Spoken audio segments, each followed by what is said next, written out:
गोपालपुर थाना क्षेत्र के शाहपुर गांव में कल मनीष और मंजीत दोनों भाइयों को गोलियों से भून दिया गया।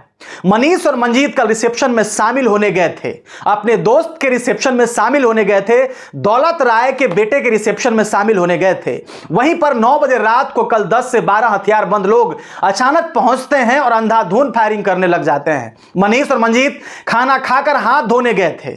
जैसे ही हाथ धोने के लिए आगे बढ़ते हैं वैसे ही 10-12 लोग हथियार लेकर उन्हें घेर लेते हैं और मनीष और मंजीत की हत्या कर दी जाती है। मनीष के ऊपर इतना वार किया जाता है, मनीष के ऊपर इतना गोलीबारी की जाती है कि मनीष और मंजीत की मौके पर ही मौत हो जाती है। पटना जिले में लगातार धुआंधार गोलीबारी हो रही है। पटना जिले में खुलेआम हत्या कर दी जा रही है, लेकिन बिहार की सरकार अपना निकम्मापन छुपाने में लगी हुई है। बिहार में लगातार अपराध का ग्राफ बढ़ रहा है।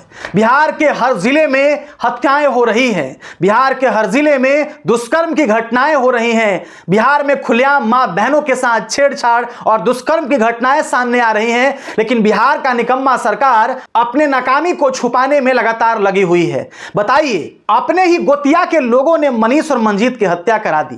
दरअसल मनीष और मंजीत के गोतिया के साथ 40 वर्षों से जमीन का विवाद चल रहा था, वो भी 6 बीघा के जमीन का विवाद चल रहा था। हाल ही में कोर्ट में यह फैसला आया और फैसला दरअसल मनीष और मंजीत के तरफ आया। मनीष और मंजीत के पिता एक केस जीत गए, उनके गोतिया एक केस हार गए। उसके बाद उनके गोतिया ने निर्णय लिया कि मनीष और मंजीत को मौत के घाट उतार दिया जाए। उसके बाद मनीष और मंजीत को एक रिसेप्शन में 10-12 लोगों से घेरवा कर उनके ही गोतिया ने मनीष और मंजीत को गोलियों से भुनवा डाला। लगातार बिहार में हत्याएं हो रही हैं। 2025 में 239 हत्याएं हुई थी। 239 हत्याओं में से लगभग 60% केस सिर्फ और सिर्फ जमीन विवाद का है।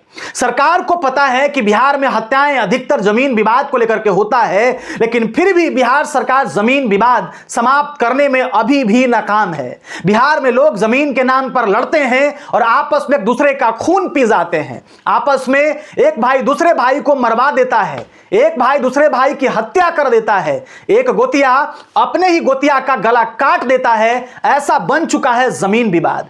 बिहार में जमीन विवाद एक रोग बन चुका है, एक ऐसी बीमारी बन चुका है जो लोगों को छोड़ने का नाम नहीं ले रहा है। बिहार में लगातार अपराध की घटनाएं बढ़ रही हैं। बिहार के हर जिले में हत्याएं हो रही है, लेकिन भाजपा के नेता अपना गलती छुपाने में लगे हुए हैं। हाल ही में मैथिली ठाकुर ने लालू प्रसाद यादव और तेजस्वी यादव को दुर्योधन और धृतराष्ट्र कह के पुकारा था। मैथिली ठाकुर ने कहा था कि तेजस्वी यादव और लालू प्रसाद यादव दुर्योधन और धृतराष्ट्र हैं। मैथिली ठाकुर अपने सरकार की गुण गा रही थी, क्योंकि मैथिली ठाकुर को भी पता है कि यदि वो नीतीश कुमार के समर्थन में बात नहीं करेंगी, चाहे वो सही करें या गलत, यदि मैथिली ठाकुर उनके समर्थन में बात नहीं करेंगी तो उनको अगले बार टिकट मिलेगा ही नहीं। उनको राजनीति से बहुत पहले संन्यास लेना हो जाएगा। इसलिए नीतीश कुमार सही करें या गलत करें, मैथिली ठाकुर को हां में हां मिलाना ही होगा।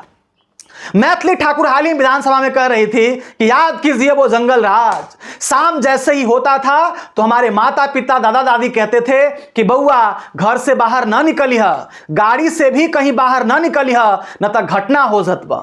मैथिली ठाकुर इन दिनों की बात कर रही थी, उन दिनों की बात कर रही थी, लेकिन मैथिली ठाकुर आजकल बिहार में अपराध की घटना पीक पकड़ चुका है। क्या उस पर आप नहीं बोलिएगा?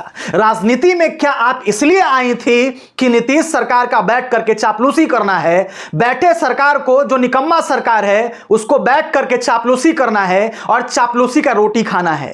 क्या इसलिए आप राजनीति में आई थी? क्या सही को सही आपको बोलने की हिम्मत नहीं है? यदि आपने सही को सही बोल दिया और गलत को गलत बोल दिया तो फिर आपका राजनीतिक करियर अभी 5 सालों के बाद समाप्त हो जाएगा। हो सकता है कि आपके ऊपर जांच बैठ जाए, हो सकता है कि आपको जेल भेजवा दिया जाए। बिहार में जो अपराधी है वो सम्राट चौधरी को खुला चुनौती देता है, नीतीश कुमार को खुला चुनौती देता है और कहता है कि हमें जो बिगाड़ना है आप बिगाड़ लीजिए, हम तो आपके कानून से नहीं डरते हैं।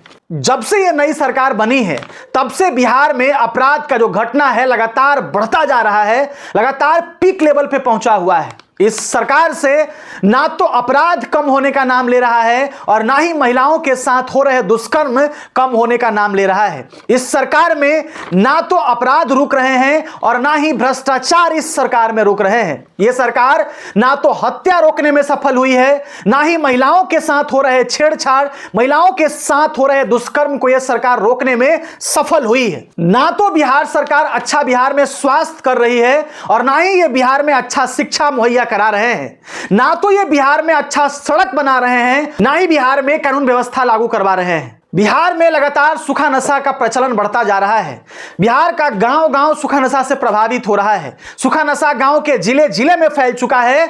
सूखा नशा घर-घर में फैल चुका है और आज बिहार में लाखों ऐसे परिवार हैं जो सूखा नशा से बर्बाद हो चुके हैं। नीतीश कुमार ने बिहार में शराबबंदी की थी। नीतीश कुमार से शराबबंदी का भी कानून लागू नहीं हो पाया। नीतीश कुमार की सरकार बिहार में एक भी कानून को सही से लागू नहीं करवा पा रही है। ना तो ये भ्रष्टाचार रोक पा रहे हैं, ना ही घुसखोरी रोक पा रहे हैं, ना तो ये बिहार में कुछ अच्छा विकास कर पा रहे हैं। बिहार में लगातार अपराध ही अपराध हो रहा है।